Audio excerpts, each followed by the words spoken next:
দাস আমি, ভক্তের আমি, বালকের আমি। বিজয় ঠাকুর শ্রী রামকৃষ্ণকে বলছেন, মহাশয়, আপনি বজ্জাত আমি ত্যাগ করতে বলছেন, দাস আমিতে দোষ নাই।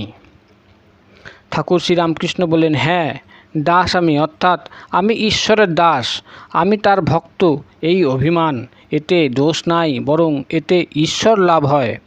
বিজয় বলছে, আচ্ছা, যার দাস আমি তার কাম ক্রোধাদি কীরূপ?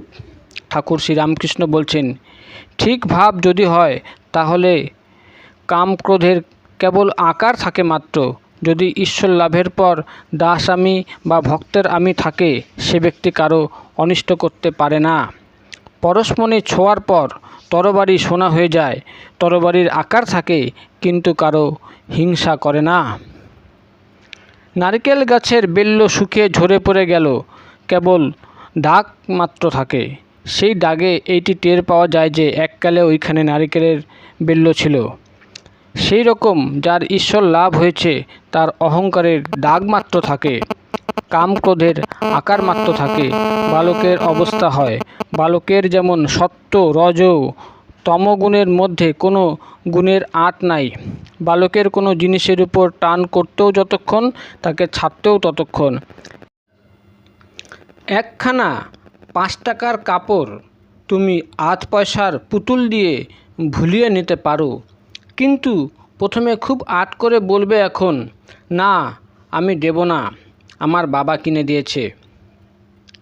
বালকের আবার সবাই সমান, ইনি বড় উনি ছোট এরূপ বোধ নাই। তাই জাতি বিচার নাই। মা বলে দিয়েছে ও তোর দাদা হয়, সে ছুতোর হলেও এক পাতে বসে ভাত খাবে। বালকের ঘৃণা নাই, অসুচি শুচি বোধ নাই, পায়খানায় গিয়ে হাতে মাটি দেয় না। কেউ কেউ সমাধির পরও ভক্তের আমি, দাস আমি নিয়ে থাকে। আমি দাস, তুমি প্রভু, আমি ভক্ত, তুমি ভগবান, এই অভিমান ভক্তের থাকে। ঈশ্বর লাভের পরও থাকে, সব আমি যায় না। আবার এই অভিমান অভ্যাস করতে করতে ঈশ্বর লাভ হয়, এরই নাম ভক্তিযোগ। ভক্তির পথ ধরে গেলে ব্রহ্মজ্ঞান হয়। ভগবান সর্বশক্তিমান মনে করলে ব্রহ্মজ্ঞানও দিতে পারেন। ভক্তেরা প্রায় ব্রহ্মজ্ঞান চায় না। আমি দাস, তুমি প্রভু, আমি ছেলে, তুমি মা, এই অভিমান রাখতে চায়। বিজয় বলছে, যারা বেদান্ত বিচার করেন তারাও তো তাকে পান। ঠাকুর শ্রী রামকৃষ্ণ বলছেন, হ্যাঁ, বিচার পথেও তাকে পাওয়া যায়, একেই জ্ঞানযোগ বলে। বিচার পথ বড় কঠিন। তোমায় তো সপ্তভূমির কথা বলেছি। সপ্তম ভূমিতে মন পৌঁছালে সমাধি হয়। ব্রহ্ম সত্য, জগৎ মিথ্যা, এই বোধ ঠিক হলে মনের লয় হয়, সমাধি হয়। কিন্তু কলিতে জীব অন্নগত প্রাণ, ব্রহ্ম সত্য জগৎ মিথ্যা কেমন করে বোধ হবে? সে বোধ দেহবুদ্ধি না গেলে হয় না। আমি দেহ নই, আমি মন নই, চতুর্বিংশতি তত্ত্ব নই, আমি সুখ দুঃখের অতীত, আমার আবার রোগ শোক জরা মৃত্যু কই? এইসব বোধ কলিতে হওয়া কঠিন। ঈশ্বর দর্শনের উপায় ঠাকুর বলছেন, কিন্তু ভক্তি অমনি করলেই ঈশ্বর পাওয়া যায় না। প্রেমাভক্তি না হলে ঈশ্বর লাভ হয় না। প্রেমাভক্তির আরেকটি নাম রাগ ভক্তি। প্রেম অনুরাগ না হলে ভগবান লাভ হয় না। ঈশ্বরের উপর ভালোবাসা না এলে তাকে লাভ করা যায় না।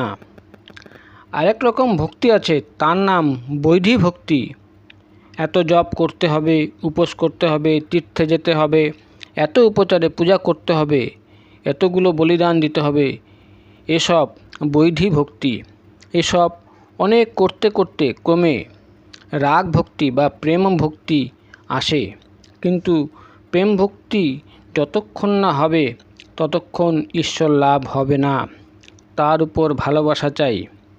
সংসার বুদ্ধি একেবারে চলে যাবে, আর তার উপর 16 আনা মন হবে, তবেই তাকে পাবে। কিন্তু কারু কারু রাগ ভক্তি বা প্রেম ভক্তি আপনা আপনি হয়, স্বতঃসিদ্ধ, ছেলেবেলা থেকেই আছে। ছেলেবেলা থেকেই ঈশ্বরের জন্য কাঁদে, যেমন প্রহ্লাদ। বিধিবাদীয় ভক্তি যেমন হাওয়া পাবে বলে পাখা করা, হাওয়ার জন্য পাখার দরকার হয়।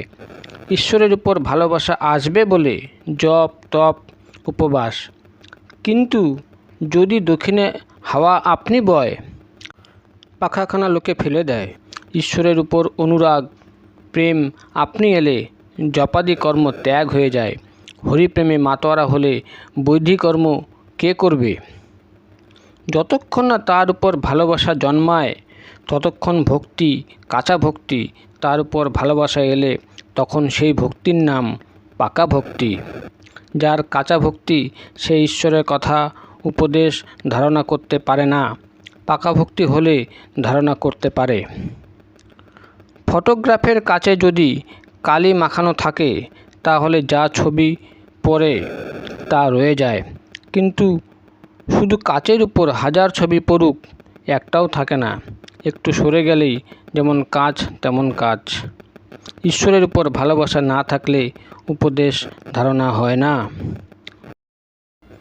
বিজয় ঠাকুরকে প্রশ্ন করছে, মহাশয়, ঈশ্বরকে লাভ করতে গেলে, তাকে দর্শন করতে গেলে ভক্তি হলেই হয়? ঠাকুর শ্রীরামকৃষ্ণ বলেন, হ্যাঁ, ভক্তি দ্বারাই তাকে দর্শন হয়, কিন্তু পাকা ভক্তি, প্রেমা ভক্তি, রাগ ভক্তি চাই। সেই ভক্তি এলেই তার উপর ভালোবাসা আসে। যেমন ছেলের মার উপর ভালোবাসা, মার ছেলের উপর ভালোবাসা, স্ত্রীর স্বামীর উপর ভালোবাসা। এ ভালোবাসা রাগ ভক্তি এলে স্ত্রী পুত্র আত্মীয় কুটুম্বের উপর সে মায়ার টান থাকে না, দয়া থাকে। সংসার বিদেশ বোধ হয়, একটা কর্মভূমি মাত্র বোধ হয়। যেমন পাড়া গায়ে বাড়ি কিন্তু কলকাতা কর্মভূমি।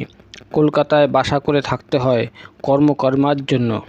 ঈশ্বরে ভালোবাসা এলে সংসারাসক্তি বিষয় বুদ্ধি একেবারে যাবে। বিষয় বুদ্ধির লেশমাত্র থাকলে তাকে দর্শন হয় না। দেশলাইয়ের কাঠি যদি ভিজে থাকে হাজার ঘষো কোনো রকমেই জ্বলবে না, কেবল একরাশ কাঠি লোকসান হয়। বিষয়াসক্ত মন ভিজে দেশলাই। শ্রীমতী রাধিকা যখন বললেন, কৃষ্ণময় দেখছি, সখীরা বললে, কই, আমরা তো তাকে দেখতে পাচ্ছি না, তুমি কি প্রলাপ বকছো? শ্রীমতী বললেন, সখী, অনুরাগ অঞ্জন চক্ষে মাখো, তাকে দেখতে পাবে। ঠাকুর বিজয়ের প্রতি তখন বলছে, তোমাদের ব্রাহ্ম সমাজের গানে আছে, প্রভু বিনে অনুরাগ করে যজ্ঞ যাগ, তোমারে কি যায় জানা? এই অনুরাগ, এই প্রেম, এই পাকা ভক্তি, এই ভালোবাসা যদি একবার হয় তাহলে সাকার নিরাকার দুই সাক্ষাৎ হয়।